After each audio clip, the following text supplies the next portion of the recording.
I can't stand weakness, Reese. Robin Harris said, I'm pissed off to the highest of pistivity. I got calls this morning saying the Democrats were going to buckle, but it wasn't just the calls this morning. In fact, last week, Representative Anchia was on this show, and when we talked to him, he literally laid out that this was the plan, that this was the agenda, laid out, well, we got focus, a lot going on and stuff along those lines.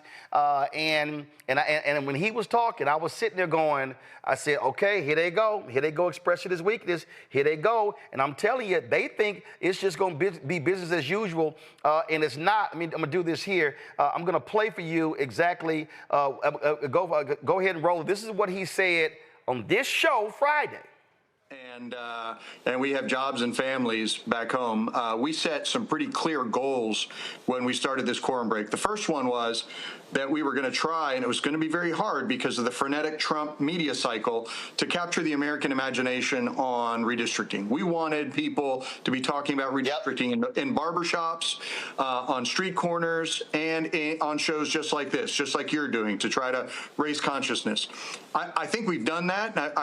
I'm really pleasantly surprised because this little band of Texas state representatives was able to help elevate the conversation. The second thing we wanted to do is work with blue state governors to get them ready. Because if we had just let them run over us on the House floor, this would have been a 2-day media cycle, and it would have been over. Like, nobody would have paid attention to Texas. It would be like, Texas Democrats lose, okay. So that's why we couldn't let that happen. We wanted to make sure that we were protecting our African American and Latino constituents by working with blue state governors to show some pushback. Right? That's super important. It was super important to us. And finally, we said we were going to run out the clock on this special session. Now, the governor's right. He can call special session after special session after special session. So our goal was to give the blue states some time to catch up, to activate their plans for redistricting. But at some point, we're going to have to go back and fight this on the House floor, and we're going to have to fight it in the courts, especially since there's some clear violations of Section 2 of the Voting Rights Act. And that's kind of our strategy. So if we can tick the box and say, national conversation, blue state strategy to counteract the 5 from Texas, and we understand that we have a delegation in California today meeting with Governor Newsom. They're ready to roll. And we run out the clock on this special session, we will have succeeded, and the rest is up to blue state governors that have the trifecta of the House, the Senate, and the governorship to really counteract this stuff. You ain't gonna succeed shit, Reese. What's gonna happen is you're gonna go there, they're gonna gavel that sucker in a session, and they're gonna pass this bill in less than 60 seconds. This is where Democrats fucked up. Democrats have the delusional idea that they are ever going to get an A for effort, that they're going to get a credit for trying. Right. Oh, my God. That was great. I mean, y'all are heroes. Y'all sat out 2 weeks. Yay. Yeah. I mean, I think that good for them. They did something. I mean, people are constantly saying Democrats do something, Democrats fight, show us something. But the reality is that elections have motherfucking consequences. And the consequences are that in the state of Texas, you have a Republican governor who should have never been reelected after Uvalde and all of the other heinous things that have happened in Texas, but he was reelected comfortably against Beto. You have a Republican control of the Senate and the representatives over the House, whatever it's called in Texas. And so they have the power. Democrats have to start getting fucking real with voters about the fact that when Republicans have power, they get to do very bad shit. And the only way to ensure that Republicans don't have power to do very bad shit is to vote their asses out and vote Democrats in. They try to do that every election cycle. People don't believe them. And they're like, oh my God, I can't believe bad things are happening. Well, what the hell did you think was going to happen? Of course it was going to happen. But another thing that this reveals, I said it last week on your show, Roland, that there was no real long-term strategy. There was a short-term strategy as the guy laid out there. Stop one special session. Okay, well, then here come the next one. They raised expectations too high. And now the people who did something, who aren't the enemy, are becoming the villains in the situation. So, what I'm interested in seeing here is Representative Yolanda Jones. She is part of a crowded primary field for former Representative Sylvester Turner's seat. I'm interested in seeing if those voters decisively reward her with that seat in the primary, and they say, you know, we want a Yolanda Jones No, that's who's going to. no. She's filed for District 18. There's not going to be a District 18. Well, I don't know. No, no, no, no. She No, no, no. was running early. No, no, no, She no, said no, she no, was no, no, running no, early. no, no, no, no. Let me walk you through this Okay. here. There are about 20 people who have filed to run for District 18. That's the district held by the late Congressman Sylvester Turner, Congresswoman Right, Sheila right. Jackson Lee, Craig Washington, Mickey Leland, Barbara Jordan. Republicans are getting rid of that district. They have moved the line so Congressman Al Green, who is currently in District 9, who's currently living in where he is, they've moved his house to District 9. He is going to run for re-election. So 18 is being But wiped. is there not a special election happening? No, no, here for no, that? no, no, There's no, no no, special no, election no, no, happening. no. Follow me here. The election, no, that's a special election. But here's the problem: you're gonna have the special election, but that seat's gone. So here's the deal: they have to file. They have to file for that seat. The filing date, I think, is September. The special election is in November to fill 2025? Of 25 to fill District 18. Okay. But when the Republicans pass the map, then 18 gets wiped out. 30, Congresswoman Jasmine Crockett gets wiped out. So the deadline to file to run in 2026 is December because the primaries in Texas are in March. So, Right. so Representative Jones, if Representative Jones wins, and she's running against former Councilwoman Amanda Edwards, County Attorney Kristen Menifee, and a host of others. So if she wins, she's there for 1 year. But she has only 1 month to decide whether she files to run against Congressman Al Green in District 9. Yeah. But my point, Roland, is that if the premise is that Democrats get all this credit for fighting, then one way that we can show that, the evidence will show, even no matter how short-lived this district is, the evidence will show that Representative Jones will win that crowded primary.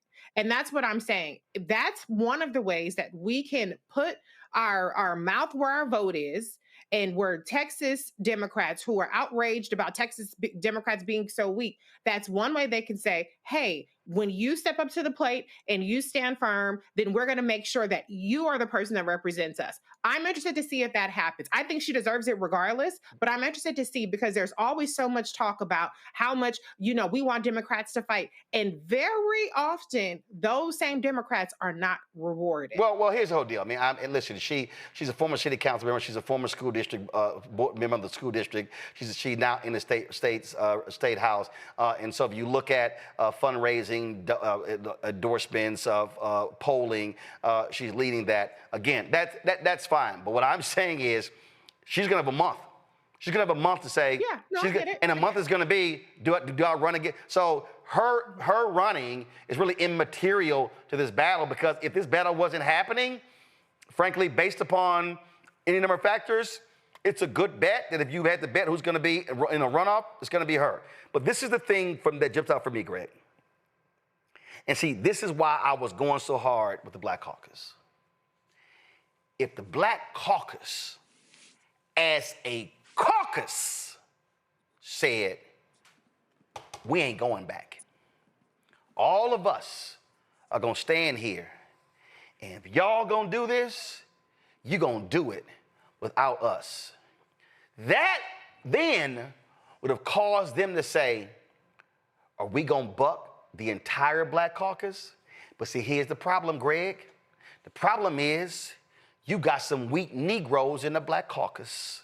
You got some weak Negroes who refuse to come on this show to talk, and we called them. We need to go back. Because you know what happened? When they had the last walkout, and I know him personally, but he punked out. Garnett Coleman. We need to go back. For what? To get slaughtered?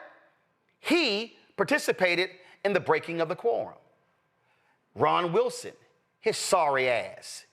When Tom DeLay pulled that shit when he was in Congress, the first time, Ron Wilson brokered a deal because, see, he thought he was going to get the congressional seat of Al Green. And you know what happened? He ran. So he partnered with the Republicans, lined with them, and he went back. And you know what happened when he ran for that congressional seat? Got his ass whooped. And then you know what happened when he ran for a state rep seat? Got his ass whooped.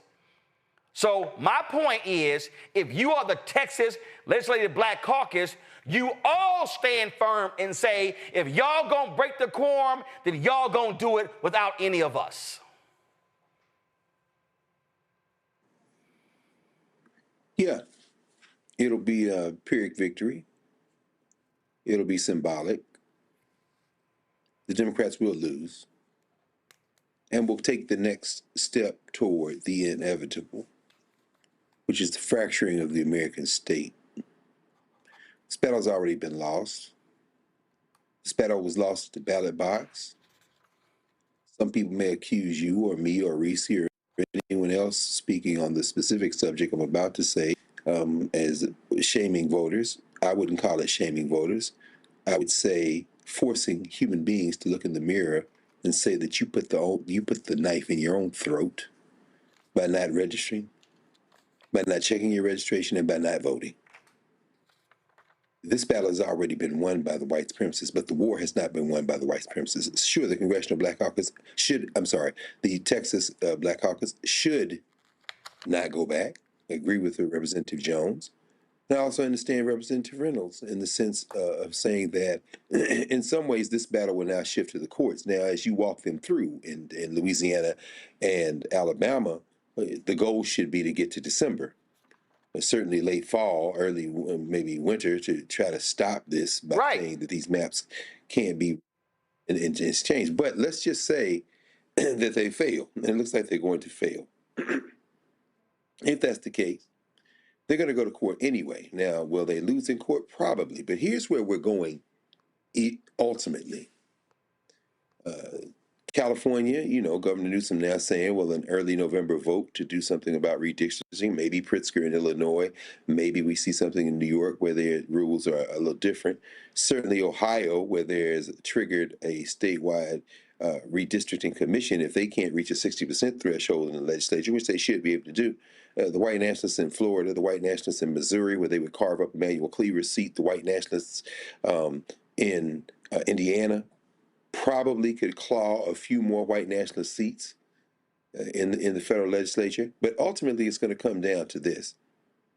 The type of outrage that you exhibited there in that conversation with Representatives Reynolds, Johnson, and Jones is not going to be shared by millions of black voters in this country who have simply tuned out. Another set of victims too whipped to choose, to quote Gil Scott Heron, distraction, disinformation, for whatever reason, simply have opted out of the political process. But the thing that will trigger their ire may very well be the stick. Because, see, the thing about white nationalism is, finally, that its overreach comes with a type of hubris that can ultimately trigger the type of response that we need.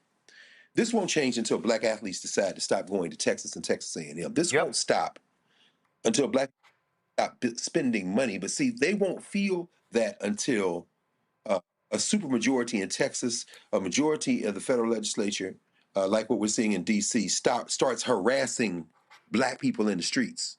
We got an email today at Howard University, and I'm still in Egypt, so we return to school next week. But I got my email, checked my email, and here's an email instructing students, faculty, staff, and folks that on Howard University campus to always carry your IDs. Make sure you're in count. That's some South African apartheid bullshit. That is exactly right. And Roland, what you just said, brother, that is where we're headed. And I can't tell, frankly, it's hard for me to contain my enthusiasm. I welcome it. Let me tell you why I welcome it. Nelson Mandela doesn't become the president of South Africa without the Sharpeville massacre, without going to jail for 27 years. There's going to be some pain in the head, and that's where you find the heroic age. We're not going to get out of this without pain. And I really don't think that the handful of moderate Democrats, if the state caucus, Black caucus in Texas, were to say we're not going, I really don't think that the Democratic Party would still have the gumption not to give them quorum, because there's going to be some punk ass Democrats who are not Black who would simply go in there. I think ultimately the only way this is going to be resolved is by direct confrontation. And we have passed the time when we could have used the ballot. And as Malcolm said, it may be another alternative coming up soon that we're going to have to finally face. But when we face that, then we're going to get some change. But I think this moment may be on the verge of passing, brother. See, what I need everybody watching to understand, and this is why I absolutely disagree with what the lawyers are telling Representative Reynolds. Now let me preface this by saying the Supreme Court, we already know they'll do whatever the hell they want to do. But as Greg knows, and Greg went to law school, they said the Supreme Court has consistently said, hey, it's not enough time to fully adjudicate this case, so therefore we're going to leave the maps in place because it creates too much consternation among the voters. So you've had lower courts rule congressional maps to be unconstitutional.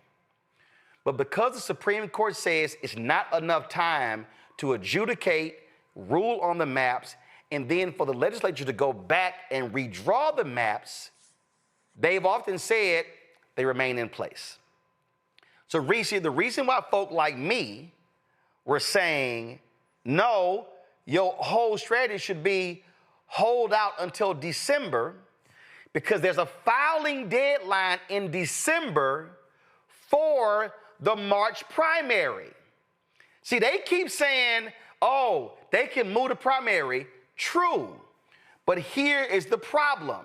If they had held out until December, then you hit the date, and so people then file for the existing districts in December, then they would then have to try to come back January, February, whatever, and try to change the maps and then move the primary later and then still get sued.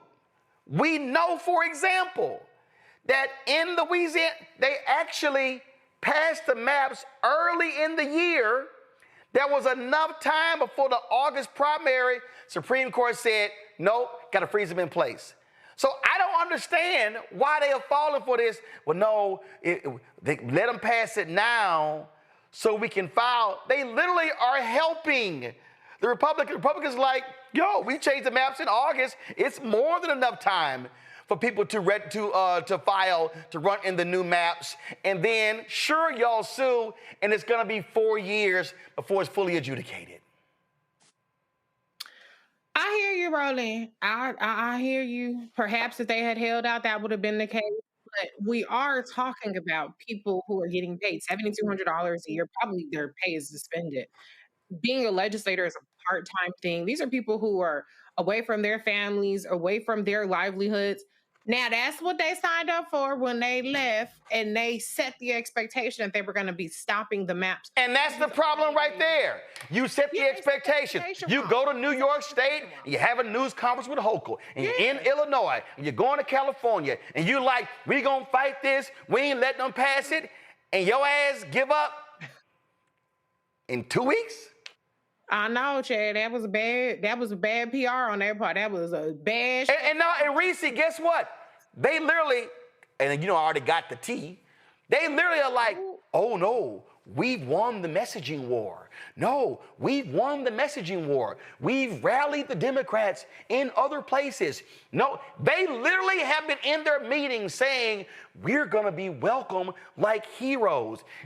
I am not lying. They have literally been saying, can we have people at the Capitol on Saturday when we come back on the Capitol steps applauding us when we come back? I said, y'all got to be out. I am not lying. No, they delulu as fuck. They are absolutely not going to be welcomed back as heroes. They're going to be welcomed back as weak ass people. But I will say this to anybody who's looking at the Democrats as being weak, that's fine. make sure when these people are up for a primary or when these people are up for a re-election, when you march to the polls to vote their ass out, make sure that you march to the polls to vote out Greg Abbott's ass and vote out John Cornyn's ass and any other Republican in your motherfucking way. And if you're not a regular voter, now would be the time to do that if we get there. To Dr. Carr's point, this might come to a head before that. We're all talking hypothetically as though we're even going to have elections. But my concern, I figured that at some point it will come to some non-voting resolution. But so far, the people out there pew-pewing are the crazy ass MAGA motherfuckers. The CDC got shot up. The Democrats got killed in Minnesota. The wrong people are getting activated right now. And so if this doesn't come to that kind of head before our next vote happens, get your ass out and vote. You can vote mad against the Democrats, but make sure you vote just as mad against the people who are really the ones implementing these heinous policies. Here's the thing for me, Greg, that a lot of people don't understand. First of all, in Texas, it's in the Constitution. It's by design that it's not a full-time legislature. Okay. They meet every 2 years, even though the governor can call as many special sessions as possible. But here's the other thing. Texas lawmakers are allowed to have other jobs. And so when people talking about, oh, they're getting fined $500 a day, see, this is what happens when you strategize. That's when you sit here and go, oh, okay, I'm going to hire 5 of them. And I'm going to pay them. So you getting fined $500 a day, 7 days a week? Okay, I'm gonna hire 5. You hire 5. You hire 5. You hire 5. The law allows for them to have multiple jobs. They can. In fact, there are state lawmakers who created companies that were getting bond contracts with cities and counties and municipalities who were state legislators. So folks don't even understand that. There are also no campaign limits in Texas in terms of money being donated. See, this is what I'm talking about. To Reese's point, Greg, if you're gonna do this, and you're gonna raise expectations, can you have a game plan that lasts more than 2 weeks? That's the equivalent of saying we got a big football game on Saturday and we have a 2-quarter game plan. Hey, coach, you know it's 4 quarters. Greg, go ahead.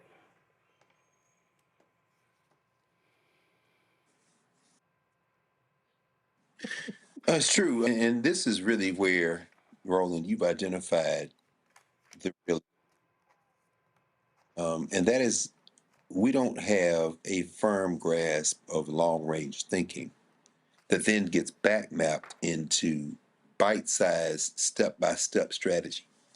The purebred religious racists, and I call them religious racists because they're religious extremists.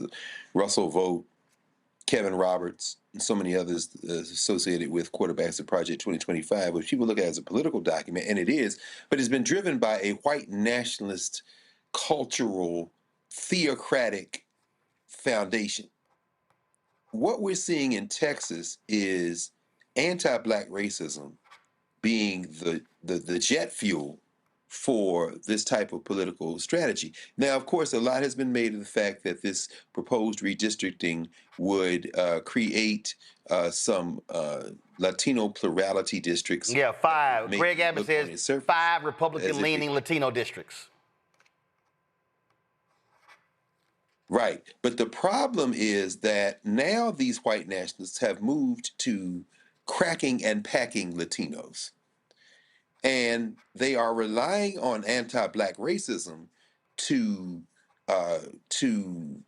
inform enough people in the Spanish-speaking community in that now Latino plurality state of Texas to peel off those votes by having these people vote against Black people.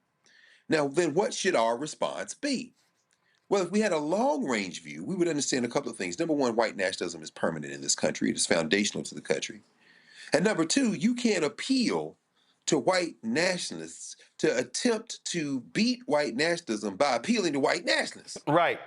So your long range would be to break the back of white nationalism by embracing a Black first strategy And then the bite-sized steps in terms of implementing that long-range vision in a step-by-step process is to say, as Black people, we represent the of Black people first, but that Black first strategy also benefits everyone else. Now, what do I mean? So when you go to now a Latino plurality district, a new one, you say, look, these white nationalists hate you. They've cracked and packed your district. And some of y'all hate us. I'm not here to make you like me. I'm not here to convince you that I'm a human being. I'm here to say that you are a racist, but now you're a racist with a food bill that has exploded. Now you're a racist with a power bill that has exploded. And a campaign for you to like me, what I'm going to say is that the people who hate me hate you as well. And if Boom. we come together, you can still with a lower medical bill, a lower electricity bill, and we can have a beer and fight each other in the street, and that's just fine. But what we have to understand is we got to stop pretending as if we can woo voters already who don't participate, but the ones who do. Quit pretending as if we can woo voters by somehow gussying ourselves up, washing our faces and combing our hair in a certain way, and saying, kee hee, see, we're harmless. No, you got to fight these people. I like the way Right. that goes up.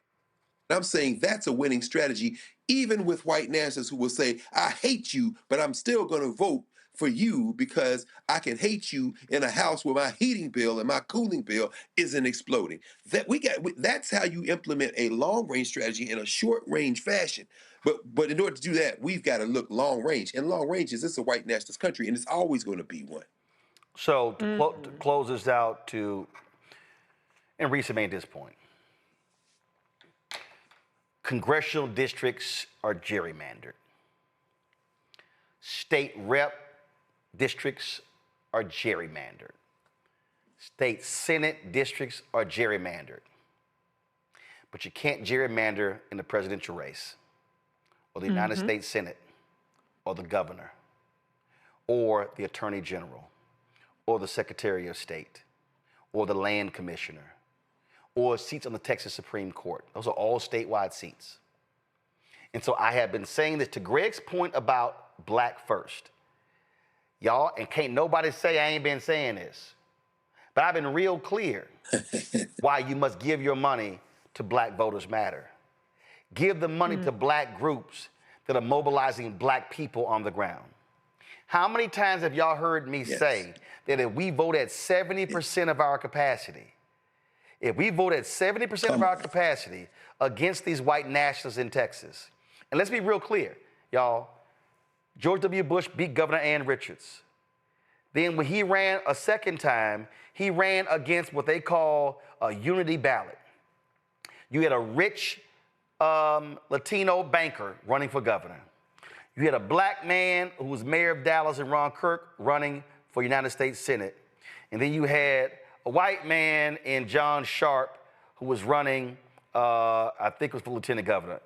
And guess what? They all lost. So they presented this multiracial coalition. And Republicans have controlled Texas politics for the last 25 years. They own it. Every statewide office.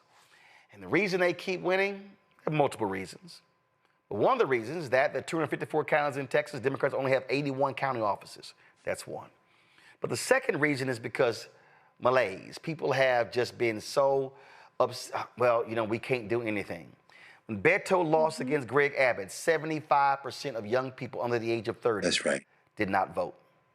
Texas has more eligible Black voters than any state in America. Texas is an unorganized state. It is a state that's not been mobilized. And what I'm saying to Black people, if any Black member allows them to have a quorum, you primary them and you take them out. But then what you do is you absolutely take out Ken Paxton or John Cornyn for United States Senate. And then what you do is you take out, in 2028, you take out Abbott. You spend the next 3 years mobilizing that state and telling folk, y'all still want to live underneath this here? You mobilize young women to say, That's right. you want the, do you see how many women in Texas are dying because of these anti-abortionists, literally dying because they're being denied services when they have complications from pregnancy? Do y'all understand that I have a niece who is due, my oldest niece, my grandparents' oldest grandchild, who is due in November? I'm fucking scared to death because these assholes, if anything happens with her pregnancy, because of these assholes, she may not get the proper care because of the laws that they have established. See, to Greg's point, to a lot of folk, the shit ain't real till it get personal. And so earlier today, I was sitting in the chat and some folks were like, man, Roland, I understand, but you want the folks to do this here and do that here, but a lot of us are comfortable. I said, well, God damn it, I ain't comfortable. I said, because I pay the taxes on a house in Dallas County that my parents live in. And when I go home, and I've got family reunions, and when I sit here, and again, 9 nieces, 4 nephews, when I look at family members who are all in Texas, God damn it, that's blood, sweat that's in that fucking soil. And when I look at people today, give up this easy, when I look at people today, and you tell me that you ran for office to stand and fight for folk, and all you could do is last for 2 weeks, and when I hear Sinfronia Thompson, who's a running buddy of mama grandmother, who says, you ain't gonna look for me, I will show you the map to come to my house. Don't tell me you're gonna walk back willingly to the state capitol. Don't tell me you're gonna sit here and say, well, we're gonna go over there and we fight. No, you're not. And if you didn't wanna fight, then goddamn it, leave. Let somebody else in that position. Because what we are talking about is a battle that's generational. What we are talking about right now, go to my iPad, the United States Supreme Court is going to reconsider the congressional district in Louisiana, and they literally are going to rule against race-based congressional districts. And I need all of y'all to understand that what is on the ballot is they could wipe out with one goddamn ruling more than 30 black congressional seats. That means right now the Congressional Black Caucus is the largest caucus in the United States Congress, and this Supreme Court could literally wipe out half of the damn Congressional Black Caucus. So don't tell me you're being too emotional. Don't tell me it doesn't matter. Right now they're looking to wipe out Congressman Cleaver in Missouri. They're looking to wipe out Congresswoman Sykes in Ohio. They've already wiped out a black seat in Florida.